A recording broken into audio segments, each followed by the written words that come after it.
Hey, what's going on, guys? Acer and John here, and today we're going to be going over the This Week at Bungie for October 28th, 2021. But before we jump into it, I also want to keep up to date on all Destiny 2 news, information, links, tutorials, and more. That you go and subscribe to my channel. Otherwise, let's jump into it. So, starting off this week with the reminders. This is the final week that Festival of the Lost is active, so make sure you get all the stuff that you want and complete the event. Also, this week for the Nightfall is the Corrupted Strike with the Hothead Rocket Launcher and the Hunjury Scout Rifle as the weapon drops. If you want a guide on how to do the Nightfall on Grandmaster difficulty, I'll have a link in the description down below. It's also 2 times the Vanguard reputation this week. If you want to know how to level up your Vanguard rank fast, well, do the Lake of Shadows strike. Yes, over and over again until you rank up. Unfortunately, Lake of Shadows is significantly faster and easier than every strike in the game. That pretty much wraps it up for the reminders this week. Jumping into the Twab, we're pretty much going to be talking about the recent freelance Trials of Osiris, as well as the removal of the Flawless pool. So starting off here, we got a recap of some of the stats from the previous weeks. So the matchmaking times are consistent with past weeks. The blowout rates dropped slightly week over week. This is consistent with lower skill players not playing as much. The average hours played per player remains consistent across skill levels. The overall player counts went down each week, but that is expected during this portion of the season and is consistent with past trials and Iron Banner performance. And lastly, they don't see any evidence of widespread Flawless card resets to avoid the Flawless pool. It's less than 0.5% of cards played were reset while still Flawless and above 3 wins. So with that being said, let's go ahead and jump into how freelance trials performed. So starting off, I'd like to note that the featured map was Cauldron, and the Flawless reward was the Adept Sword. I think it's called Sola's Scar. Anyways, obviously, the sword is one of the worst Trials weapons, and the map is a not very favorable map. However, we saw the matches per player, which was steadily or slowly going down. It actually went up this week. Then there ended up being 244,000 freelance exclusive players, 120,000 Fireteam exclusive players, 220,000 played both solo and in a Fireteam, and 25.5% of players went Flawless. It's lower than any revamp week, which is due to happen to matches being fairer. However, Bungie notes here that if it doesn't drop below 20% for the weekend, then the Lighthouse is still attainable, or at least that feeling is there. Now, obviously, this shows that freelance Trials was actually very successful and popular with the community. However, they note that one thing they're not happy with is team balance. And they state over the next few weeks, they're looking to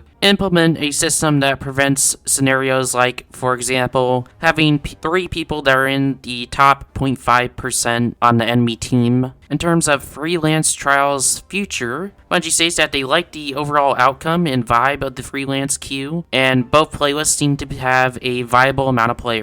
And so currently they're looking at running freelance occasionally for the remainder of Season 15, but first they have to figure out that matchmaking balancing issue. In the long term, they would like to make Trials one whole playlist that has preferential matchmaking, so that way full fire teams only play against full fire teams, a duo and a solo only play against another duo and a solo. That's not all for Trials, as the Flawless pool is getting removed tomorrow. They basically say the big problem they had with the Flawless pool is that people who just barely made it Flawless basically got shoved off a steep cliff, because when you get put into the Flawless pool, there's a bunch of other people who are really good that are hanging out in the Flawless pool. And if you're good enough to go Flawless, but not good enough to play against really good people, then you're most likely just going to hop off of Trials for the weekend after your first Flawless. However, the Flawless pool isn't just getting straight removed and replaced with nothing. It's getting replaced with a new system. So basically what's going to happen is it's going to try and match you with people with the same amount of card wins, but in addition to that, it'll also try to match you against people with roughly the same number of overall wins for the weekend. With the details of the way, let's go and talk about some opinions here, mine and some of your guys's. So I guess starting off with your guys' feedback on freelance Trials, I put a poll up in my community tab. And I asked you guys your thoughts on freelance trials, whether it's good, the same, or bad, or if you didn't play. Got around 22 votes. And 36% of you said it was good, and 9% of you said it was bad. And 41% didn't play, and